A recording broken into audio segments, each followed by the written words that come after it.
¿Cómo están? Me da mucho gusto verlos de nuevo por acá este jueves, en donde estaremos hablando acerca de el fin de los tiempos. Gracias por todos los comentarios que nos han mandado y nos han enviado a través de las redes.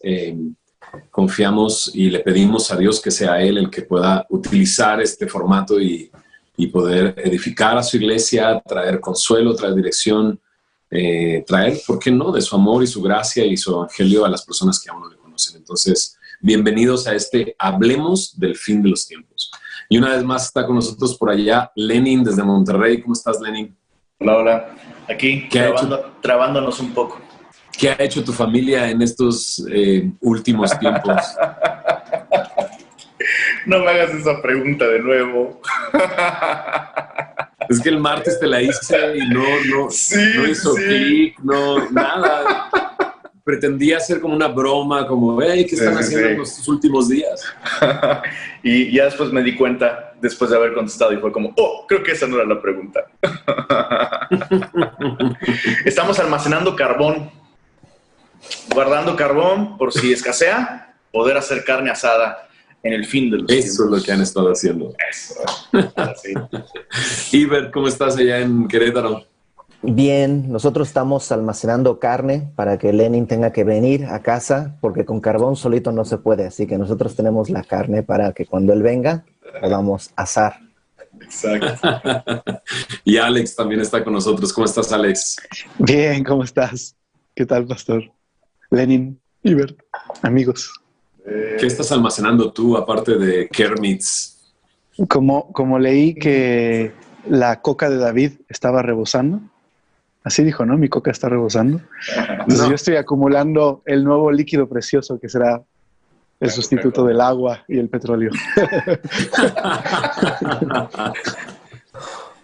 Siempre es muy divertido platicar con ustedes, pero también muy edificante. El martes estuvimos hablando acerca de lo que la Biblia dice acerca de los últimos tiempos y pudimos definir que los últimos tiempos no es precisamente este momento de crisis o de pandemia, sino que comenzó desde el tiempo en el que Jesús partió hasta nuestros días. Esta es la temporada de los últimos tiempos. Uh-huh. Y como el fin de los tiempos no pretende ser algo como finalizar, sino la conclusión o la culminación del plan de redención que Dios ha tenido desde antes de la creación. Me fascina pensar en que el Cordero inmolado antes de la fundación del mundo, ¿no? Él ya había planeado nuestra redención incluso antes de crearnos, porque Él quiere que estemos con Él. Y el fin de los tiempos es esta culminación ya de, pues, llenar incluso de gozo, de que ese día se acerca, el día en nuestros cuerpos se han transformado con Él. Eso es algo maravilloso y lo platicamos el martes pasado. Este jueves yo quisiera que habláramos de aquellas cosas que hemos escuchado, que nos han llegado por aquí y por allá, que pues pareciera que alteran nuestro pues nuestro enfoque y que nos hace comenzar a dudar, a preguntarnos qué será, qué sucederá y demás, ¿no? Pero yo quisiera comenzar en ¿quién es el anticristo? Sí, solo voy a decir algo que yo no lo había notado, lo escuché alguna vez a un pastor, que realmente al anticristo es un personaje al que la Biblia no le llama anticristo. Al que nosotros comúnmente llamamos el anticristo, que es este líder mundial de los últimos tiempos, la Biblia le llama el pastor inútil, el hijo de perdición, la bestia, el cuerno feroz o el cuerno insolente. El hombre de pecado. El hombre de pecado, pero nunca le llama el anticristo, sino que Juan habla de muchos anticristos, ¿no? Y justo a este es el que comúnmente nosotros le llamamos el anticristo. Entonces yo en clase les digo, bueno, para no hacernos bolas, le vamos a llamar el anticristo, porque en realidad sí representa el que está, digamos, englobando en sí mismo la perversión de la humanidad y de este sistema opuesto a Dios y a su plan, ¿no? Entonces ahora sí, que alguien más diga quién es. Sí, y, bueno, no podemos decir quién es en el sentido de identificar a una persona en particular, porque en realidad ese nunca ha sido el propósito del texto bíblico, revelarnos el nombre de la persona, sino más bien con todos estos títulos que el Nuevo Testamento va ligando y que luego aparecen en Apocalipsis, sí sabemos qué clase de persona será y qué hará, que eso es como que lo importante. Entonces, por ejemplo, en el Imperio Romano, ¿no? En el contexto histórico de Apocalipsis, o sea, el contexto inmediato me refiero, pues Nerón y Domiciano funcionaron como anticristos, como lo fue en algún momento Nabucodonosor, como lo fue en algún momento Faraón, ¿no? Y en Isaías 14 y en Ezequiel 28 aparecen dos mensajes a dos reyes que regularmente se identifica inmediatamente como Satanás, pero en realidad está hablando a dos reyes que ejemplifican esta clase de hombre que se eleva por encima de todos, se eleva por encima de Dios y establece un sistema que involucra lealtad solamente a Él y adoración a su reino y su imperio. Entonces, eso es precisamente lo que identifica el anticristo. Es ese tipo de, es esa bestia de este imperio y una persona haciendo que todos juren lealtad a Él y establezcan un imperio de rebelión contra Dios. Es la historia de Babilonia en el capítulo 11 de Génesis. Bueno, no sé si hice mucho rollo, pero eso es lo que quería decir. Bueno, básicamente al principio dijiste, no podemos identificarlo. De hecho, en Apocalipsis no podríamos identificar, porque Apocalipsis no está escrito para revelarnos quién es el anticristo. Apocalipsis está escrito para revelarnos a Jesucristo. Esa es la realidad, ¿no? El libro tiene ese enfoque. Pero bien dijiste, el anticristo podemos saber cómo es y qué es lo que hace.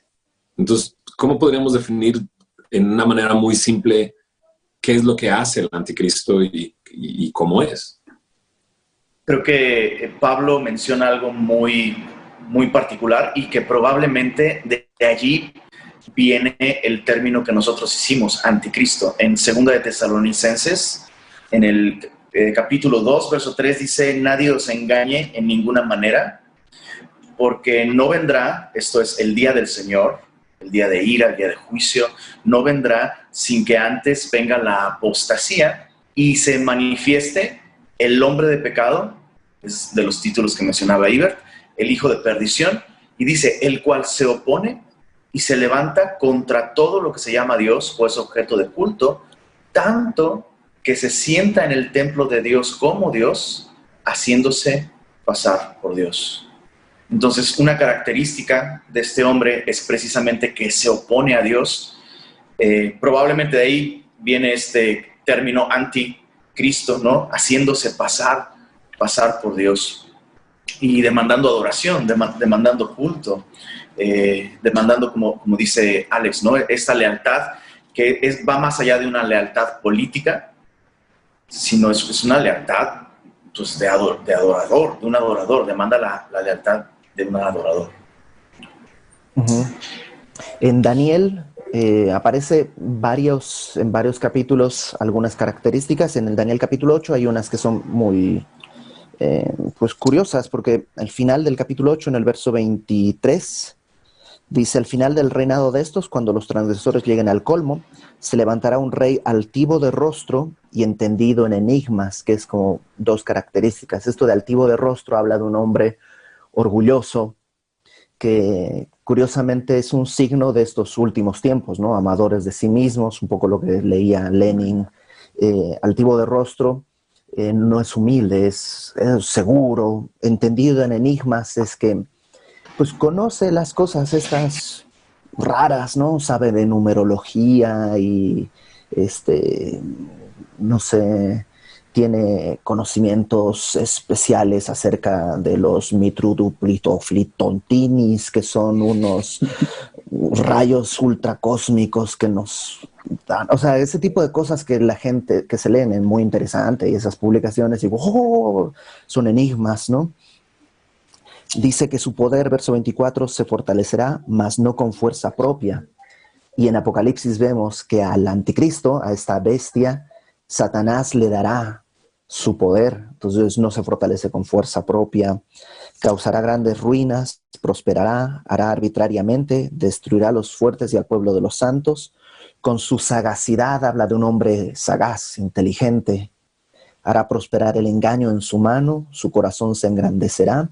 Y sin aviso, esto es, en algunas versiones en inglés lo traducen como by peace, como a través de la paz, sin aviso, destruirá a muchos y se levantará contra el príncipe de los príncipes, pero será quebrantado, aunque no por mano humana. Entonces, como que ya se va tejiendo un poquito que este personaje es interesante, es admirable. Y algo que yo solo añadiría también es que como que en el contexto bíblico representa a una persona real. Eso es importante, no es como solo simbólico, pero al mismo tiempo representa un sistema. Es decir, es una persona en un sistema, ¿no?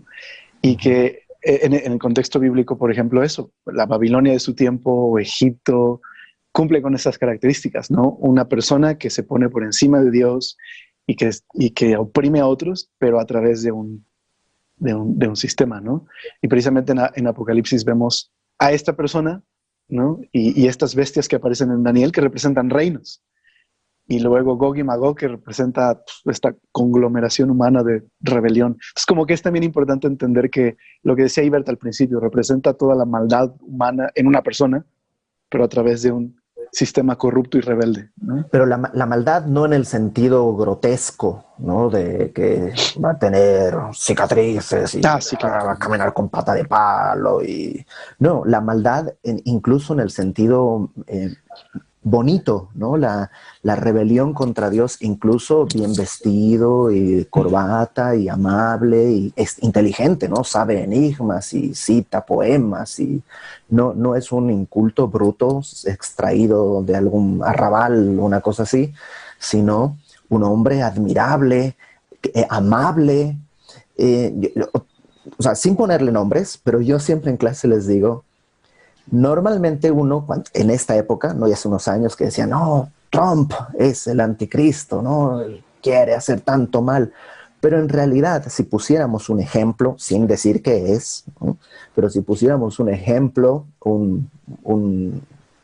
algo más o menos para asemejarlo, tiene más semejanza con Obama. Obama, que tiene una esposa, que además está casado con su esposa desde hace mucho tiempo, que sale en la tele bailando con ella, que su hija trabaja en McDonald's y no vive de lujos, y que todo el mundo lo quiere y no quiso reelegirse artificialmente. Y ese es más el carácter del anticristo que un Trump o una cosa terrible, ¿no? Y que aparte me llama la atención, perdón que interrumpa, nada más me acuerdo de esto, de cómo lo que dice Iber, que eso es precisamente lo que hace Apocalipsis, ¿no? Es una visión celestial de cómo realmente son las cosas, ¿no? El Imperio Romano, cuando conquistaba, literal, lo que ellos decían es que eran la salvación del mundo. Estaban trayendo salvación al conquistarte y urbanizarte, y el emperador era como esta representación de la diosa Roma y de la gloria de Roma. Pero lo que Jesús ve es una bestia salvaje, sangrienta, ¿no? Entonces eso, ¿no? Lo que el mundo de pronto ve de una manera, en Apocalipsis es una bestia, ¿no? Entonces hay una mezcla ahí de información en nosotros bastante contradictoria, ¿no? Porque, o sea, lo que acabas de decir, por ejemplo, obviamente entiendo que no estás diciendo que Trump sea el anticristo o que Obama sea el anticristo, pero uno, Obama lover, o sea, diría, ¿cómo se te ocurre si este hombre le ha hecho mucho bien, ¿no? y ve por y ve por los vulnerables y demás, ¿no? Entonces, realmente, como que la imagen que tenemos del anticristo culturalmente es bastante alejada de la realidad bíblica, ¿no? Ujú. Ujú. De la realidad. Ahora, se le ha puesto nombre al anticristo a través del tiempo. ¿Recuerdan de quién han dicho que es el anticristo? Bueno, Alex dijo que era Pati Manterola una vez. Pati, si estás escuchando esto, perdón. Ay, sí. Bueno, yo he oído Dijiste que era Pati Manterola. Pues es que digo muchas tonterías siempre. Pero alguna broma. Pero he oído de que el Bill Gates alguna vez, oí en una ocasión alguien se me acercó para decirme que cuando salió Windows Vista, que sí era muy bestia Windows Vista, por cierto, pero es otro tema.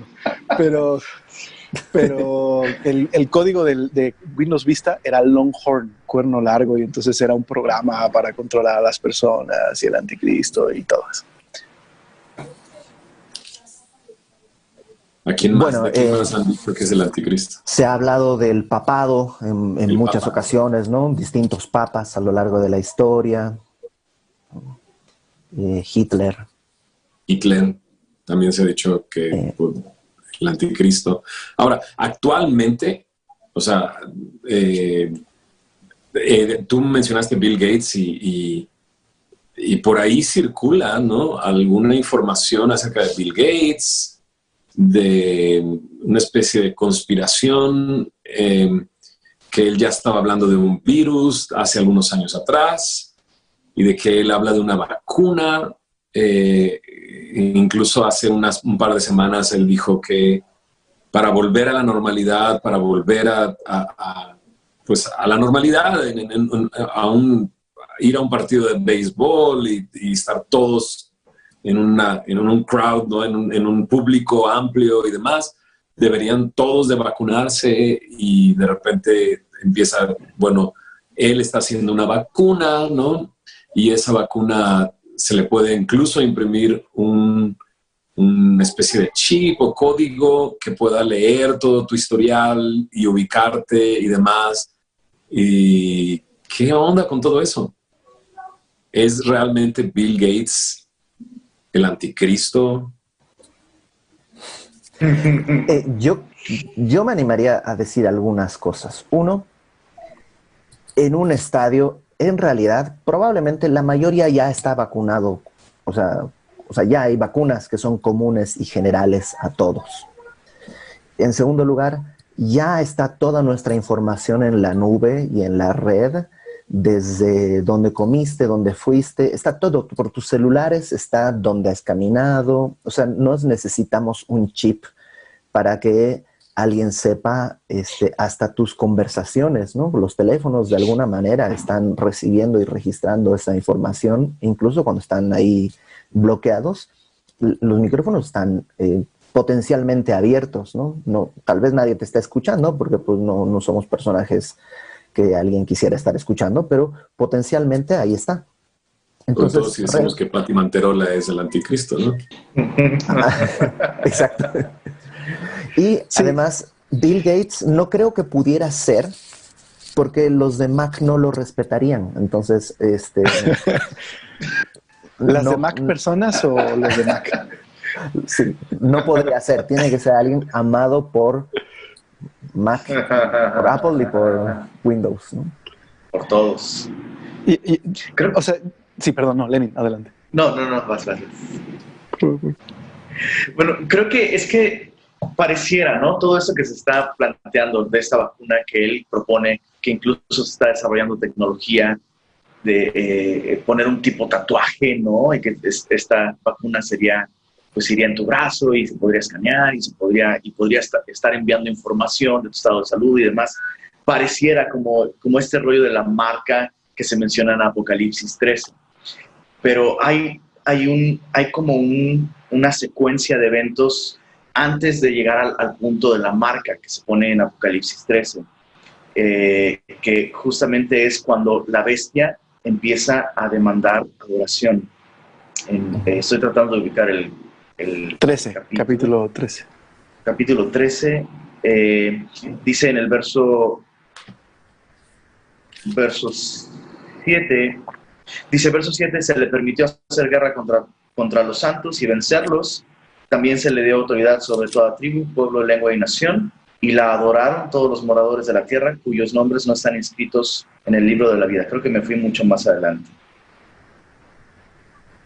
No, pero creo que eso es bien importante.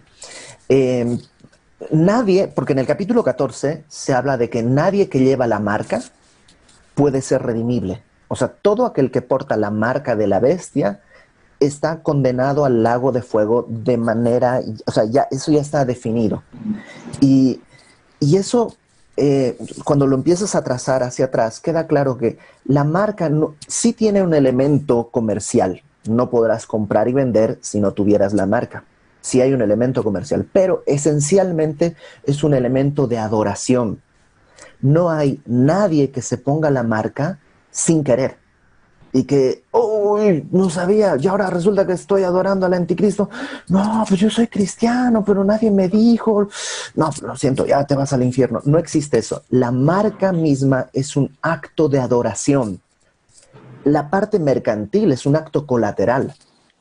Entonces, si el día de hoy, por cuestiones mercantiles, te tienen que poner una marca, porque el día de hoy hay edificios inteligentes en los que las personas que están trabajando necesitan, y ya hay eso, te ponen una cosa ahí y te monitorean, ya está.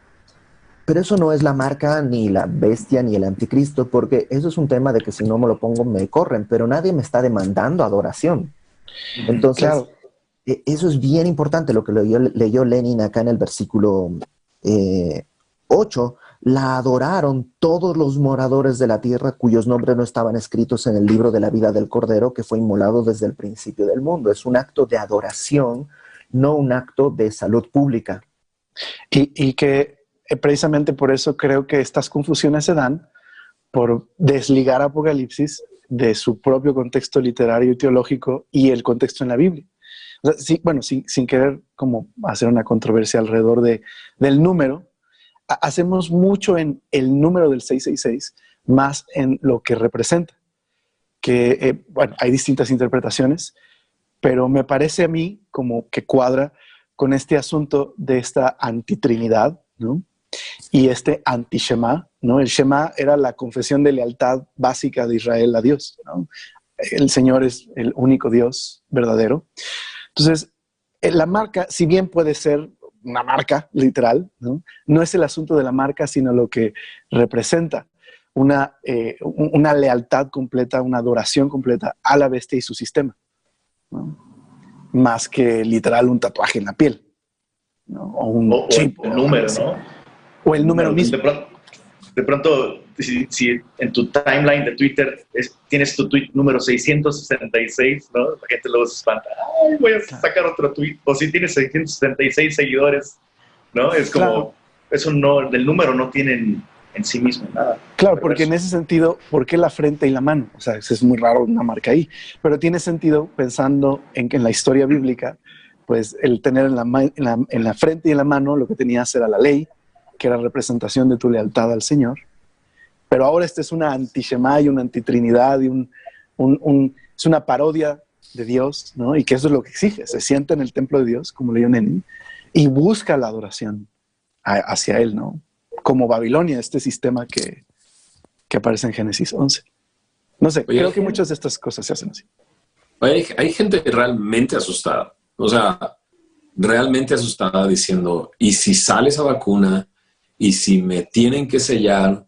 ¿Y si me ponen una marca? ¿No? O sea, y creo que no es nada más de hoy. O sea, hace tiempo, 20 años atrás, también la gente estaba muy preocupada y muy afectada por eso, ¿no? Entonces, aunque me divierte muchísimo que hablemos de esto y nos riamos, ¿no? de esto, ¿qué le dirían a una persona que realmente está asustada y realmente está pensando, a ver, ¿y si me sellan? o sea, y si me obligan a sellarme, y si necesito eso porque no voy a poder darle de comer a mis hijos, porque si no recibo ese sello, no voy a poder comprar ni vender absolutamente nada. ¿Qué le dirían a una persona que está realmente preocupada, asustada, incluso que piensa eso? Porque decíamos hace unos momentos, me van a sellar, me voy a ir al infierno. Aunque he creído en el Señor toda mi vida, pero me van a sellar y voy a perder mi salvación. ¿Qué le dirían a una persona así? Lenin. Pues que exactamente esto que estamos comentando, que la marca de la bestia no es algo que pueda sucedernos sin que nosotros estemos conscientes de estar moviendo nuestra adoración de Cristo a alguna otra cosa, ¿no? Y creo que sucede incluso, voy a poner un ejemplo, sucede incluso con la medicina normal el día de hoy. De pronto se piensa, por ejemplo, si me tomo esa medicina es no confiar en el Señor. Cuando realmente nosotros entendemos que incluso la medicina, ¿no? Una vacuna, es algo que Dios en su gracia le concede al hombre el poder desarrollar y es una bendición. Entonces, muchas veces estos temores, ¿no? Que creo yo vienen de no apreciar el mensaje completo de la Biblia, nos lleva a rechazar o a tener miedo de cosas de las que no deberíamos tener miedo. Si surgiera el día de hoy una vacuna, mientras no implique renunciar a Cristo, o mientras no implique, como en el caso del Imperio Romano, ¿no? Los cristianos no negaban a Cristo, pero Roma decía, no, pues sigue adorando a Cristo, solo adora también esto otro, ¿no? Pues mientras no haya algo de por medio, creo que deberíamos incluso dar gracias a Dios si se desarrolla una vacuna, aun cuando esto implique tecnología pues nueva, que es desconocida para nosotros, ¿no? Creo que sucede cada vez que ha habido un avance tecnológico así significativo. Por ejemplo, las tarjetas de crédito, ¿no? También se decía que las tarjetas de crédito, eso implicaba una marca, ¿no? El código de barras también. Entonces, y hemos descubierto que no va por ahí. O sea, lo hemos visto en la historia, lo vemos en la Biblia muy claramente, y creo que el mensaje alrededor de todo esto, del fin de los tiempos y de la marca y de la aparición del anticristo, incluso en Tesalonicenses, el mensaje es: no se dejen mover fácilmente de su modo de pensar, no se conturben ni por espíritu, ni por palabra, ni por ninguna de esas cosas que son aparentemente pues nuevas, ¿no? Yo les diría eso: no se dejen conturbar, no se turben.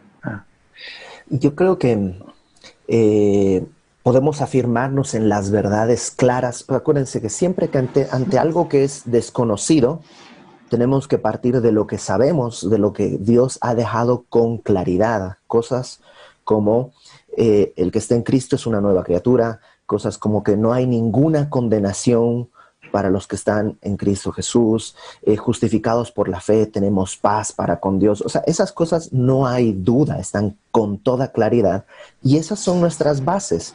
Lo que está fuera de eso, tenemos que empezar a verlo a partir de lo que está escrito en la palabra.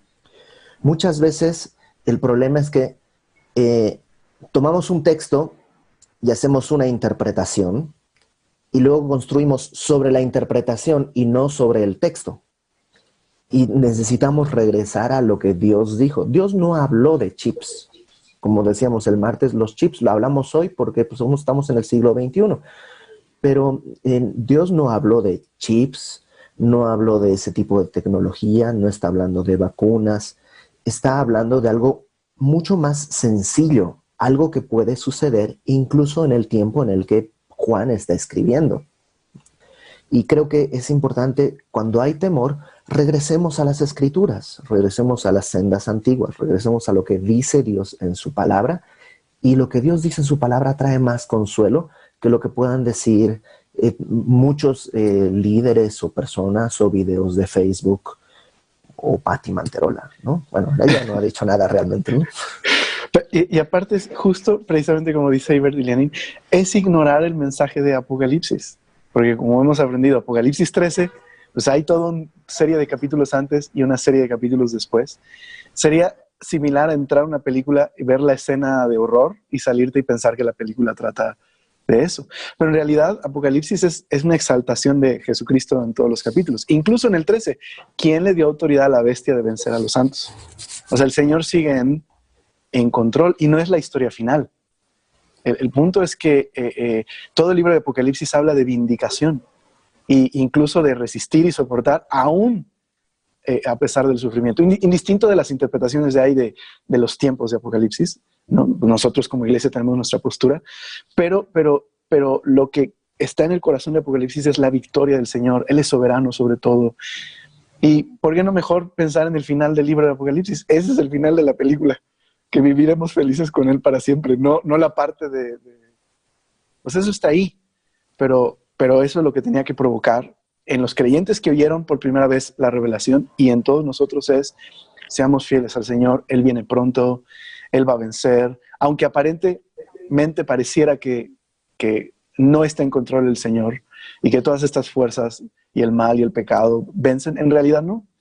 En realidad Dios está en control, Él es soberano, Él ha vencido y somos suyos, le pertenecemos y nadie nos puede arrebatar de su mano. Ese es de hecho el mensaje del Apocalipsis, ¿no? Jesús dijo, mis ovejas conocen mi voz y me siguen y nadie las arrebata de mi mano.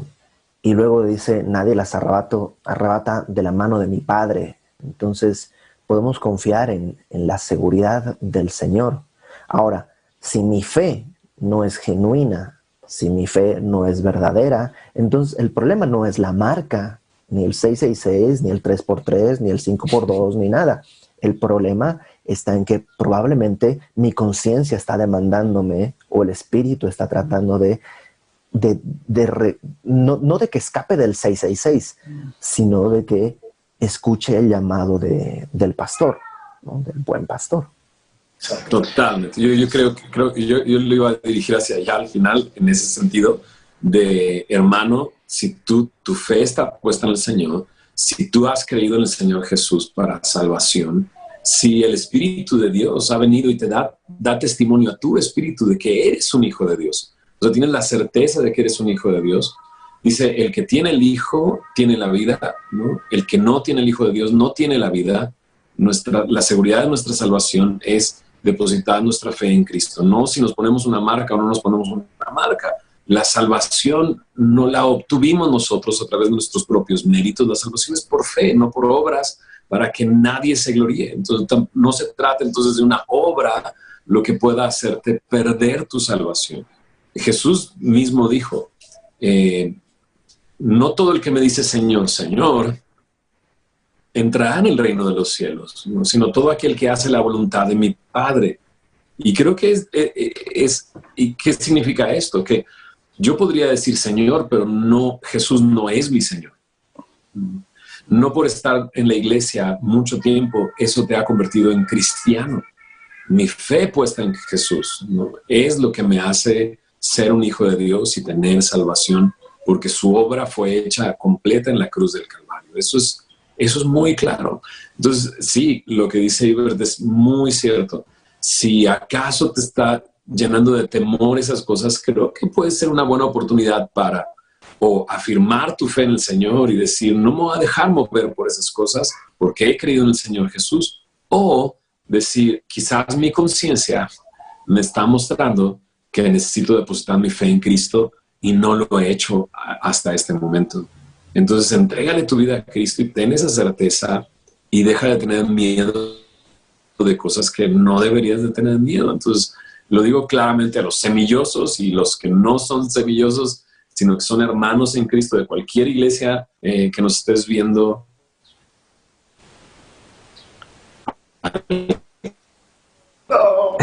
En el Señor, no te la quita nadie. Jesús dijo, nadie, ¿verdad? Creo que se trabó de nuevo. Creo que justo en la médula de esta última parte se trabó tu mensaje, Fer. ¿Podrías repetirlo, por favor? Cuando dijiste, le hablo a los semillosos, le digo a los semillosos. ahí fue que se trabó, creo. A ver, ¿cómo puedo repetirlo si no sé dónde se cortó? Tú fuiste el que viste dónde se cortó. Justo en la parte donde dijiste... Entonces le digo a los semillosos. Eso, ahí. Exacto. Esto le digo a los semillosos. No es cierto. A los semillosos y a cualquier hermano en Cristo que ha depositado su fe en Jesús, que nos esté viendo de cualquier iglesia, tu fe en el Señor Jesús te ha dado salvación. Jesús mismo dijo, nadie puede arrebatarte de mi mano. Pablo escribe, no hay cosa creada que pueda separarnos del amor de Dios que es en Cristo Jesús. Ni la muerte, ni la vida, ni el pasado, ni el presente, ni el porvenir, ni ángeles, ni principados, nada puede separarnos del amor de Cristo. Así es que confía en el Señor Jesús. Muy cierto. Qué importante es tener nuestras bases sólidas, nuestros fundamentos sólidos, nuestra fe en aquellas cosas que están escritas para que nada que yo reciba de otro lado Otra vez. Entonces, bueno, todavía no terminamos esto. Quisiera hablar ahora de una sola moneda, ¿no? También de eso se habla. La economía se está colapsando. Varios países, bueno, todo el mundo está detenido el día de hoy y eso nos pone muy nerviosos. La pregunta es, ¿cómo se va a poder restaurar la economía o reactivar la economía y demás? Y dicen, la solución es una sola moneda, ¿no? Hablamos tiempo atrás del Monex, hablamos tiempo atrás, hace muy poco tiempo, de los bitcoins. Hablemos de eso. ¿Qué hay de una sola moneda, un solo gobierno?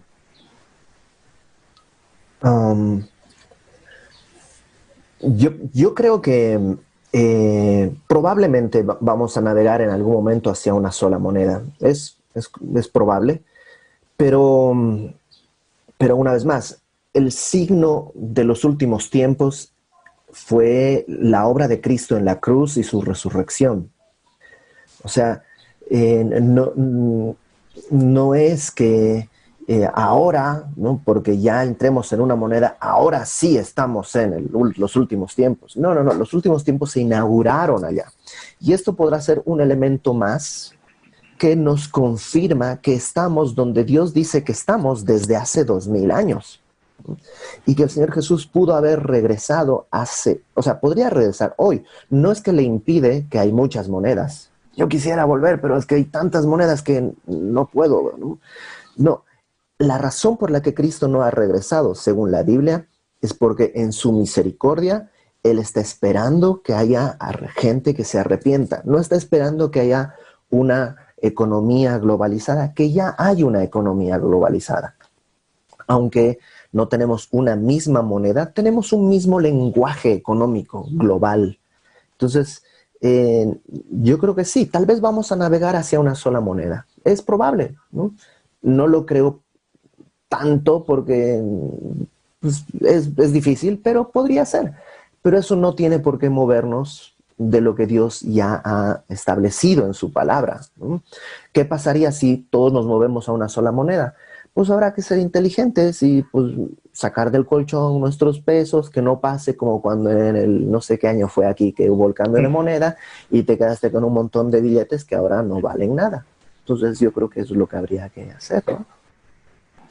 Sí, aparte, es que creo que oímos tantas cosas en todo este flujo de información y desinformación que hay con la tecnología al día de hoy, que prestamos oídos a cosas que no necesariamente nos edifican.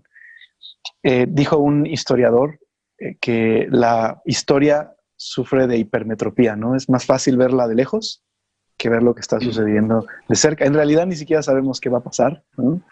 Cambios bruscos han ocurrido en toda la historia, como la transición al feudalismo y luego la transición al capitalismo y o sea, ese tipo de cambios han ocurrido en otras épocas, ¿verdad? Entonces, como decía Iber, no, de hecho yo creo que hay cosas más preocupantes que un asunto de una sola moneda, ¿no? Pensando una vez más en lo del Imperio Romano, voy más a lo peligroso que es una sociedad sincretista como la nuestra, como era el Imperio Romano, una sociedad en esta famosa doctrina de la tolerancia, que solo es intolerancia, ¿no? Eso creo que es más peligroso que todo este asunto de una sola moneda. Y creo que eso, prestamos atención a ciertas noticias como lo del virus, ¿no? Que si el virus fue creado y todo. Por ahí alguien dijo, o sea, si alguien crea un virus, deberían darle un premio Nobel. No, o sea, crear un virus no es como, no más porque lo vemos en las películas y no más porque hay laboratorios, no significa que se pueda crear un virus. Es un asunto complejísimo, o sea, eso no se puede hacer, por lo menos ahorita, ¿no? Entonces, siempre estas historias, creo que precisamente prestamos nuestros oídos a cosas que no necesariamente son peligrosas, cuando otros asuntos más que atacan nuestra fe y que involucran a nuestros hijos son más peligrosos que una sola moneda. Va, hablemos de ovnis, porque esos sí son peligrosos. O sea, algunos han dicho que ahora en mayo o junio llegará una nave nodriza y nos conquistarán de extraterrestres. Hablemos de ovnis. Pero ya sabemos qué pasa. Hemos visto 2 películas de guerra. ¿Cómo es Guerra de Independencia? De hecho, el coronavirus es bueno para la invasión de los ovnis porque no van a soportar el virus. Exacto. La guerra de los mundos, ¿verdad? Sí, ya nos lo han enseñado las películas. Secuestramos una nave suya, ponemos un virus y explotamos la madre nodriza. Pues, hay gente que está asustada por los ovnis. ¿Qué le decimos a una persona que dice la Biblia acerca de ovnis? ¿Dice algo acerca de los ovnis? Bueno, primero creo que tenemos que establecer puntos reales. Uno, ¿los ovnis existen? Sí. No, ovni es objeto volador no identificado. Entonces, cuando hay algo que vuela, que no la persona, no nosotros en la calle, sino las personas encargadas dicen, pues no sé exactamente qué será esto, es un ovni. Puede ser un avión, un globo, un Superman, o sea, cualquier cosa, pero que no se ha identificado. Entonces, muchas veces, pues cuando hablamos de un ovni, simplemente es que no se ha identificado eso que pasó. Es el lenguaje correcto, pero no quiere decir que sea extraterrestre o algo semejante. Número 2, en estos últimos tiempos sí han habido ciertos fenómenos atmosféricos que se pueden confundir con otras cosas. Por ejemplo, sí es cierto, ha habido una serie de ruidos al atardecer, ruidos que se pueden escuchar en ciertas ciudades, en ciertos lugares, y que son reales. No es histeria colectiva, no es algún tipo de propaganda o algo así, sino son ruidos, pero que tienen una explicación desde hace varias décadas, que se producen por cierto tipo de alteraciones atmosféricas, y al final de cuentas el sonido son movimientos de moléculas que nuestro oído interpreta a través de nuestro cerebro, el cerebro a través del oído interpreta como sonido, pero son movimientos de moléculas nada más. Entonces, pues si tienes temor de estas cosas, busca en internet, hay varios canales, hay uno de español que se llama Date un Vlog con B chica, que toca este tema de los ruidos. Él no es creyente, es completamente ateo, es científico, un físico, y habla largo sobre esos ruidos y lo que son, y a partir de ahí te da bibliografía que tú puedes revisar y decir, pues mira, está sonando el coso ese, ¿no? Ahora sí, paso la pelota. Yo simplemente diría, ten cuidado con escuchar a personas que dicen saber algo que nadie más sabe y que todos están conspirando, pero de alguna manera él sí te está diciendo la verdad y tiene acceso a una información, no sé cómo, y se presenta como una... O sea, ya de entrada eso es peligroso y no deberíamos prestar oídos a eso. Y lo segundo que le diría es, ok, pon tú que todo eso existiera, no creo. Pues de todas maneras, la Biblia no se invalida, el Señor sigue siendo el Señor, pero definitivamente creo que la Biblia no habla de eso, no tenemos ninguna evidencia científica ni nada en absoluto, y es como para creer que eso existe. Y se requiere mucha más fe para creer que seres que tienen la intención de conquistarnos, que tienen una tecnología más avanzada, han esperado justo este año y no lo han hecho antes, o no sé, requiere más fe eso que simplemente creer lo que la Biblia y la realidad que vivimos en el día a día en el mundo, ¿no? Yo solo diría que ya hay extraterrestres en este planeta y somos nosotros. No somos de este mundo. Nosotros somos ciudadanos de los cielos y esa es la verdadera invasión en la que deberíamos enfocarnos, predicar el Evangelio y anunciar a Cristo. Y Lenin acerca el ojo y se cierra así. Exacto. No, y yo diría otra cosa también, ¿qué iba a decir? Ya con eso que acabas de decir me distrajo. ¿Mi ojo te distrae? Perdón. Ya me acordé. No es una comprobación de que los extraterrestres estuvieron en nuestro mundo, zonas arqueológicas o edificios construidos en épocas pasadas muy grandes con bloques de piedra muy grandes. No es una comprobación de que los extraterrestres estuvieron entre nosotros hace años atrás.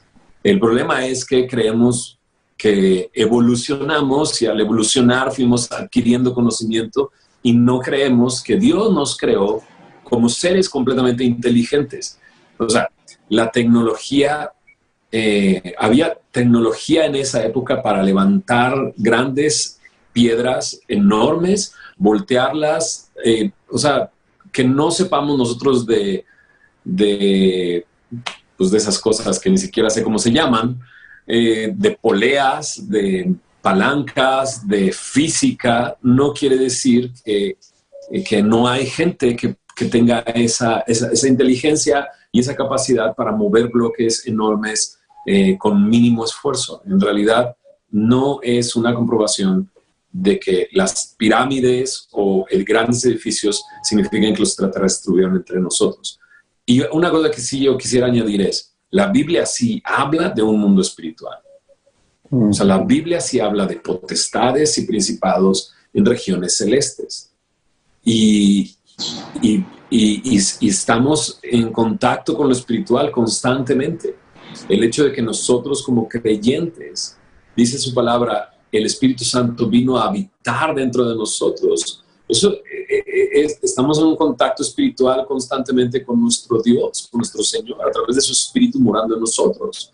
Así es que sí existe un mundo espiritual con el cual interactuamos constantemente, mas la Biblia dice que Jesús venció a todos estos principados y potestades en la cruz del Calvario. Su muerte y su resurrección nos ha dado la victoria sobre no solamente el pecado, no solamente sobre el mundo, también sobre el diablo, Satanás, que está escrito dentro de la Biblia. Y creo que, por último, quería hablar de... ¿Piensan en algún otro tema que el día de hoy esté...? A mí, hablando de temas, pero sobre esto, recuerdo un tema de Patita de Perro, que era un grupo infantil, que se llama Los Marcianos, que está bien bonito. Un grupo que puedes buscar en YouTube, yo creo.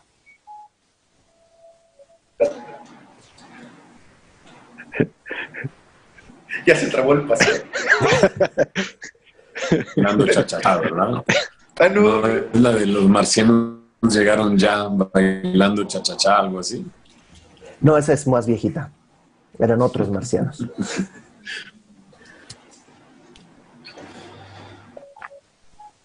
Ok, ¿ningún otro tema? Pensaron que me fricié. Exacto. Segunda de Tesalonicenses, capítulo 2, dice, cuando lo citó hace unos momentos Lenin,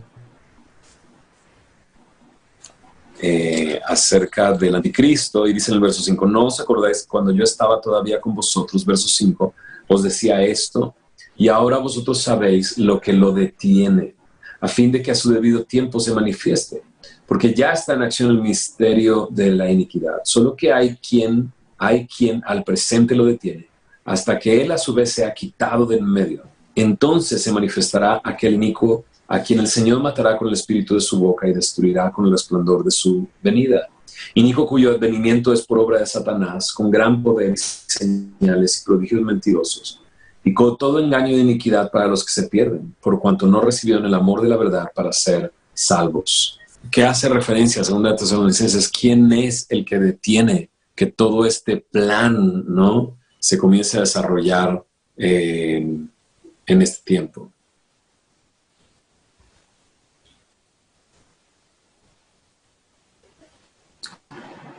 Creo que se refiere al Espíritu Santo. Se refiere al Espíritu Santo. Y muy probablemente también se refiere al nuevo hombre, a la iglesia. El día de hoy el Espíritu Santo pues realmente ejerce su ministerio a través de la iglesia, a través del cuerpo de Cristo en esta tierra.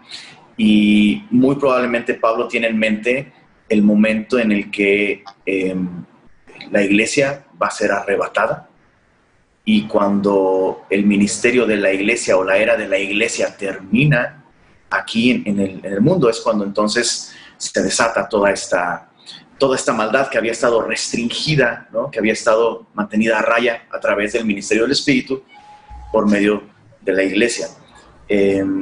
Ibert puede explicar mucho acerca de eso también. No, yo solo recordaba lo que decía Alex hace un ratito, que el espíritu de esta época está, llamémosle, tolerancia, ¿no?, que es la palabra de moda, el permitir.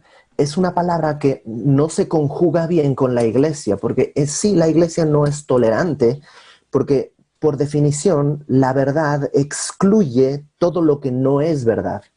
La verdad no es tolerante, la verdad es exclusiva.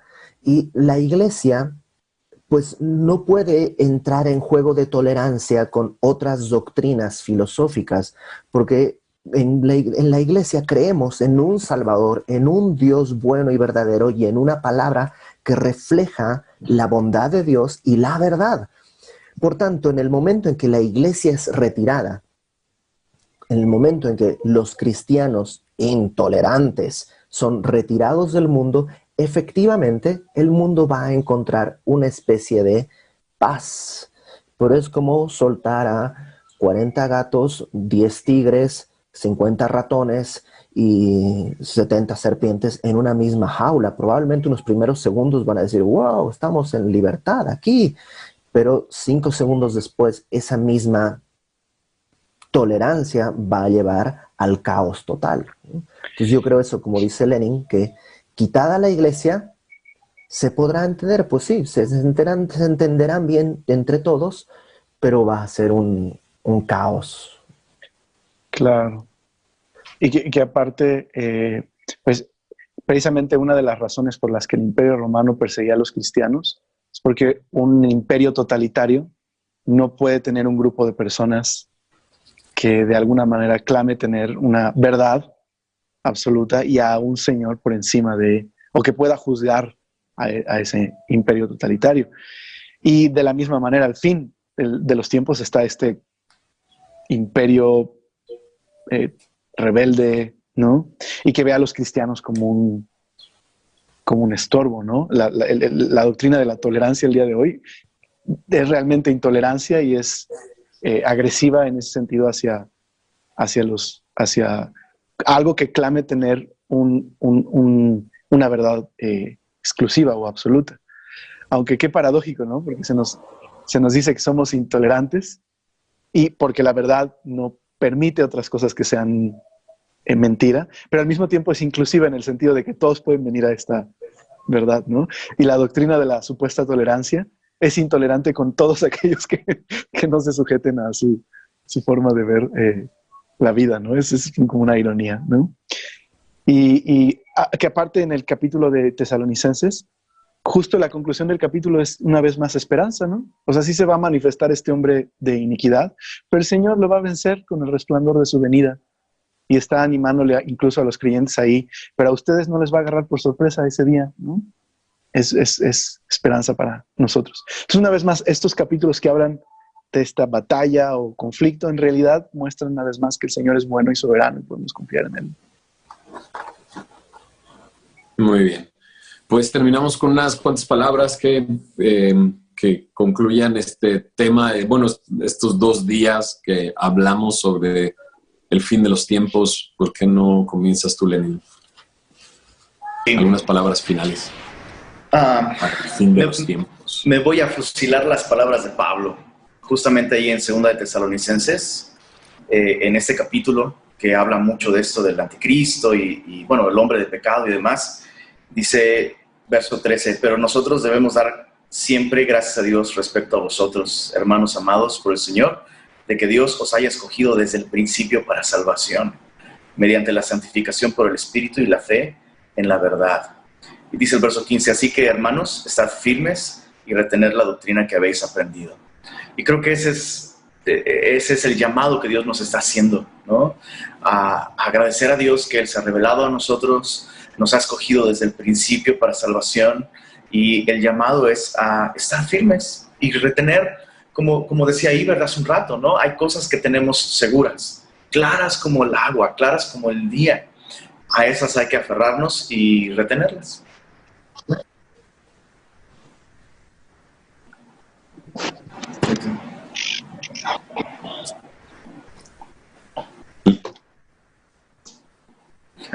¿Qué pasó? Me fui y regresé. Has vuelto. Yo, antes de que, porque ya hay un porcentaje de probabilidad que Alex me gane esto, así que quisiera decir, yo cerraría con algo que Pablo le dice a Timoteo, y está en el marco de estas que se llaman palabras fieles, ¿no? El pastor Jaime Foot decía, las palabras fieles despejan tu mente y fortalecen tu fe. Entonces, cada que te sientes así como que estoy confundido, no sé exactamente qué sigue, las palabras fieles de las cartas pastorales despejan tu mente y fortalecen tu fe. Y esto está dentro de una palabra fiel. En 1 Timoteo capítulo 4 dice, versículo 7, desecha las fábulas profanas y de viejas. O sea, desecha estas cosas, todos los rumores y las cosas, desecha las fábulas profanas y de viejas, y te da una tarea, ejercítate para la piedad. Porque es muy emocionante hablar de ovnis y midiflortutrianos y no sé, todo tipo de cosas, pero Pablo dice, ejercítate para la piedad. El día de hoy, lamentablemente, en hogares cristianos que están encerrados, las relaciones de esposos están por reventar. Los hijos están viviendo un infierno entre las tensiones de los adultos. ¿Por qué? Porque probablemente están pensando en este tipo de eventos del fin del mundo y los tiempos y el anticristo, y no pueden negarse a sí mismos, tomar su cruz y amar unos a otros, considerando a los demás superiores a sí mismos. Entonces, creo que sí, es más importante ejercitarnos para la piedad, para lo que a Dios le agrada, aferrarnos a la palabra. Las palabras fieles son una buena manera de meditar en esto, y desechar las fábulas profanas y de viejas. Yo solamente pues diría que muchas veces hacemos de la salvación un asunto como de un seguro de vida, ¿no? Por si acaso, ¿no? Y que muchas veces nuestros temores en este tipo de cosas muestran un corazón que no tiene una relación o no está relacionándose correctamente con el Señor. Y pues nosotros no somos protagonistas en esta historia. No se trata de nuestra salvación personal en este sentido individualista. Se trata de un Dios, que esta es la historia bíblica, se trata de un Dios bueno y justo que creó su mundo y nos creó con un propósito, y por el pecado vivimos en un mundo roto, pero Dios no está atado de manos por el mal ni por el pecado, ni ha dejado su propósito en el mundo, sino al contrario, su propósito es salvar y rescatar y redimir. Lo ha llevado a cabo por medio de Cristo. Y Apocalipsis, justo al final, es ese capítulo hermoso, esos 2 últimos capítulos donde vemos un mundo por fin restablecido. No hay más dolor, no hay más llanto, no hay más muerte, ¿no? No hay más maldición, cielos nuevos y tierra nueva. Entonces, más bien, esto lo que tiene que provocar en nosotros es el deseo de conocer a Cristo y de servir a otros para que otros puedan también conocerle y ser fieles a Él, alimentados por este anhelo de que un día no va a haber más muerte, ni más pandemias, ni más virus, en lugar de estar preocupado por asuntos que distraen nuestros ojos del plan del Señor por salvar, ¿no? a las personas. Yo pensaría eso. A mí me gustaría decir que Jesús un día estuvo en la sinagoga en Nazaret y leyó del profeta Isaías estas palabras: el Espíritu del Señor está sobre mí, por cuanto me ha ungido para dar buenas nuevas a los pobres, me ha enviado a sanar a los quebrantados de corazón, a pregonar libertad a los cautivos y vista a los ciegos, a poner en libertad a los oprimidos, a predicar el año agradable del Señor. Jesús, después de leer esto, se sentó para enseñar y les dijo: hoy se ha cumplido esta escritura delante de vosotros. Y yo solo te diría esto: si el día de hoy te sientes en una ruina espiritual, donde no tienes capacidad de acercarte a Dios, que todos tus recursos están acabándose, estos recursos que te pueden llevar a una relación con Dios, si tu corazón está completamente roto, si estás esclavizado o por alguna actitud, alguna comportamiento, alguna droga, ¿no?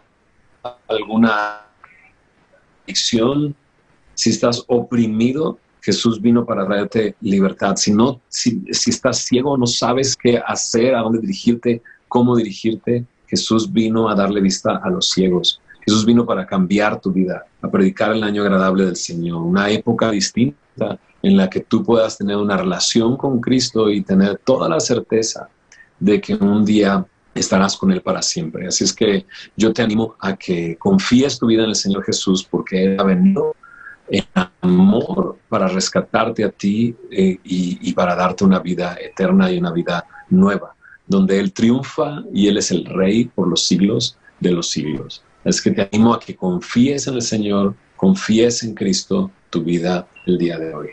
Muy bien. Pues gracias por acompañarnos en este Hablemos de, yo no sé, ya hicimos el Hablemos del Nuevo Nacimiento, hemos hecho el de Hablemos del fin de los tiempos, quizás hablemos de otras cosas después, ¿no? Hablemos del comienzo de los tiempos y que sea de Génesis. No. Padre. Sería padrísimo. Hablemos de la taquería que más nos gusta y extrañamos en este tiempo. Pues un saludo a todos los que nos han acompañado. Pues nos despedimos cada quien, ¿no? ¿Qué? Solo, bye. Bye. Adiós. Bye, bye. Hasta luego. Bendiciones.